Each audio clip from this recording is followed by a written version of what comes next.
How do you navigate heartbreak? Heartbreak is one of the most painful experiences we go through.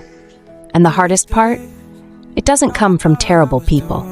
If someone was cruel, selfish, or heartless, we'd have no trouble moving on. We'd tell ourselves we dodged a bullet and keep walking. But that's not the kind of heartbreak that truly destroys us. The real pain comes from losing the good ones, the ones who were kind, who made us feel understood, who saw us for who we really are. They weren't perfect, but they cared. And for a while, we felt safe in that care. And then suddenly we weren't. When they leave, they don't just take their presence with them. They take the small, everyday moments, the late-night conversations, the laughter over nothing, the comfort of just knowing they're there. They take the version of ourselves that existed with them, leaving us to pick up the pieces of who we used to be before they came into our lives. And that's the real heartbreak. Not just missing them, but missing the person we were when we were with them. Why does heartbreak hurt so much? It's because love rewires us. Studies show that when we deeply connect with someone, our brains form pathways around them. Their presence becomes familiar, like home. When they leave, those pathways don't just disappear. Instead, they stay active, searching for something that's no longer there. That's why heartbreak feels like withdrawal, because in many ways, it is. It's why we still expect their name to pop up on our phones. It's why certain songs, places, or even scents hit us like a wave. Our minds haven't adjusted to the fact that they're gone. And that adjustment takes time. How do you heal?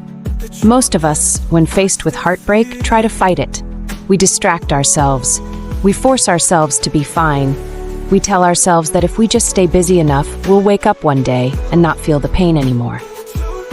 But healing doesn't work that way. In many cultures, when someone dies, there's an official mourning period.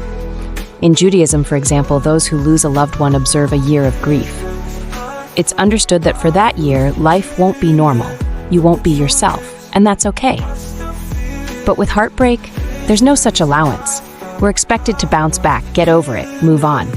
But heartbreak is its own kind of loss. It's the death of a future you imagined. And that deserves to be mourned too. So maybe, instead of trying to rush healing, we should allow it. Accept that we'll have bad days, that we'll hear a song and feel like our chest is caving in, that we'll reach for our phone only to remember they aren't texting back. That's not weakness, that's grief, and grief means love was real. Rebuilding yourself. At some point, slowly, you start to rebuild, not by forgetting them, but by remembering yourself. You start doing things that make you feel whole again, things you might have set aside while you were with them. You reconnect with old hobbies, old friends. You rediscover the parts of you that existed before them. And maybe along the way, you discover new parts too. Heartbreak forces transformation. It tears us apart, but in doing so, it gives us a chance to grow into someone new. Final thoughts. So if you're heartbroken right now, know this. You won't feel this way forever. It doesn't mean it wasn't real, and it doesn't mean it didn't matter. But pain fades, slowly. In ways you won't even notice at first. One day you'll realize their name doesn't sting anymore. Their favorite song is just another song, and you'll be okay. Not because you forced yourself to move on, but because life gently led you forward.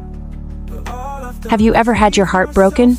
I have, and I wouldn't wish it on anyone, because when love leaves, it doesn't just take itself, it takes a piece of you with it. But here's the truth, you will get that piece back. It just takes time.